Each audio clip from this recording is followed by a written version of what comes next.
जय वेटरन्स, कैसे आप लोग? मजे में रहना चाहिए। दोस्तों, बहुत दिनों के बाद आपसे मुलाकात हो रही है। मैं टाइम पास वीडियो बनाता नहीं हूं कि डीए बढ़ गया और वीडियो बनाओ। हमारे बहुत सारे बंधुओं ने मुझे फोन किया कि सर मुझे स्पर्श से बहुत ही कम पेंशन आ रहा है। दोस्तों, स्पर्श से कम पेंशन आने का मुख्यतः दो कारण होते हैं। पहला कारण है कि बैंक वालों ने वही पेंशन डेटा ट्रांसफर किया स्पर्श में जो उनके पास था। मान लिया कि आपको कोई अमेंडेड या कोरिजेंडम पीपीओ जो पेंशन बढ़ के आया है, वो पीपीओ चाहे इलेक्ट्रॉनिक हो चाहे फिजिकल हो, बैंक वालों के पास गया है, लेकिन बैंक वालों ने उसका एडजस्ट नहीं किया और वो पुराना वाला पेंशन के डेटा ही उन्होंने स्पर्श में ट्रांसफर किया, तो स्पर्श वालों ने वो आपको वही पेंशन दिया है। पहला एक कारण ये हो सकता है। दूसरा कारण यह है कि आपको पीपीओ ही नहीं इश्यू हुआ होगा इंक्रीमेंट के साथ या बढ़ा हुआ बेसिक पेंशन के साथ, तो स्पर्श आपको पेंशन कहां से दे? मान लिया किसी बंधु का प्रमोशन लास्ट स्टेज में हुआ, तो प्रमोशन होने के बाद आपका प्रमोशन का जीएक्स इशू होता है और जीएक्स इशू होने के बाद नेवल पे ऑफिस जाएगा, नेवल पे ऑफिस के बाद नेवल पेंशन ऑफिस में जाएगा और तब तक आपका पेंशन का सारा फॉर्मेलिटी पूरा हो गया। तब होता क्या है कि जब आप रिटायर होते हैं तो आपको लीडिंग का ही पीपीओ इशू होता है, पेटी अफसर का पीपीओ इशू नहीं होता है।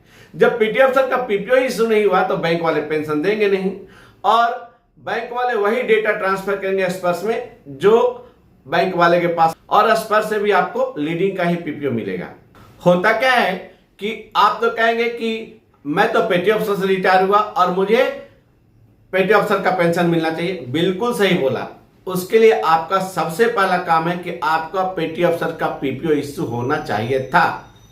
और जनरली क्या होता है कि at the time of retirement पेटी अफसर का पीपीओ इश्यू नहीं होकर लीडिंग का ही होता है।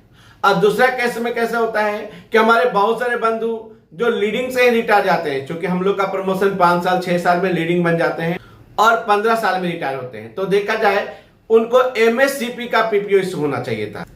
क्योंकि एज ए लीडिंग उन्होंने लगभग 8 से 9 साल सर्विस या 10 साल सर्विस किया है एज ए लीडिंग।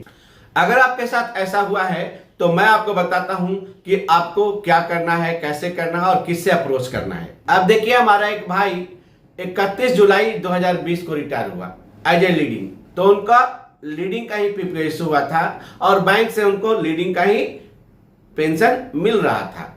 लेकिन चूंकि वो 5 साल 6 साल में लीडिंग बन गए थे तो उनको एमएससीपी का भी उनको बेनिफिट मिलना चाहिए था, जो at the time of retirement उसका पीपीओ इशू नहीं हुआ।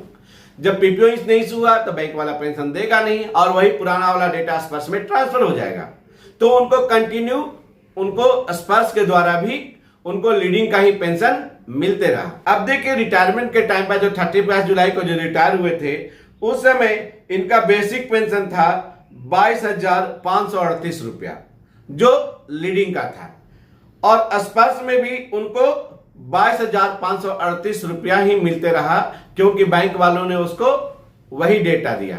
अब क्या हुआ, बंदा तो 2020 में रिटायर हुआ और उसका बेसिक पेंशन था 39,200 और उसका एमएसपी था 5,200 और क्लासिफिकेशन पे था 675 रुपया और उनका बेसिक पेंशन उसी पर फिक्स हुआ 22,538 रुपया और बैंक वाले दे रहे थे और बैंक वाले ने वही डेटा ट्रांसफर किया और स्पर्श ने भी वही पेंशन उनको दिया।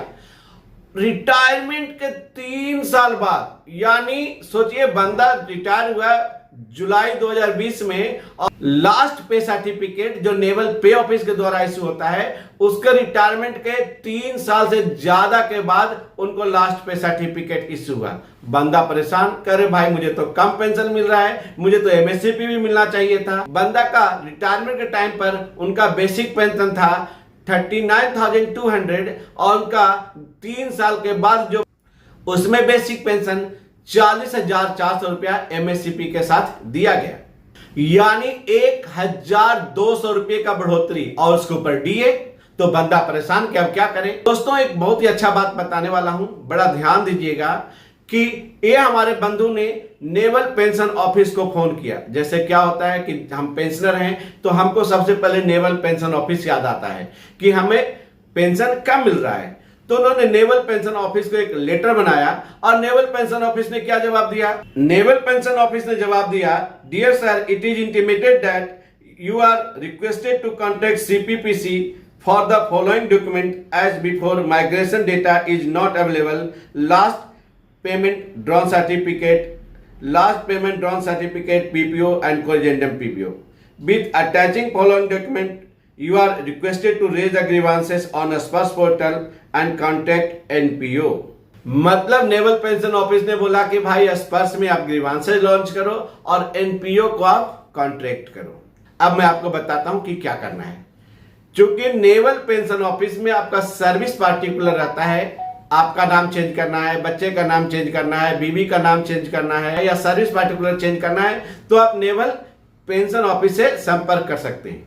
लेकिन बहुत सारे लोग सोचते हैं कि भाई ये नेवल पेंशन ऑफिस है तो पेंशनरी बेनिफिट जो फाइनेंशियल है वो भी नेवल पेंशन ऑफिस ही देखेगा।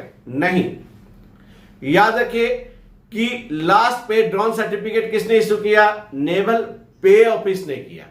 और जब नेवल पे ऑफिस करेगा तो आपका पेंशन से रिलेटेड जो प्रॉब्लम है स्पर्श में जाने के बाद वो नेवल पेंशन ऑफिस नहीं, नेवल पे ऑफिस ही ठीक करेगा। तो आपको करना क्या है, जो लास्ट पे ड्रॉन सर्टिफिकेट आपको ऑनलाइन नेवल पे ऑफिस से मिला है या आपको ईमेल एड्रेस पर मिला है, आपके पास है, उसको आपको एप्लीकेशन के साथ आप नेवल पे ऑफिस को भेजिए रजिस्टर्ड पोस्ट से और आप इस एड्रेस पर आप ईमेल भी कर सकते हैं।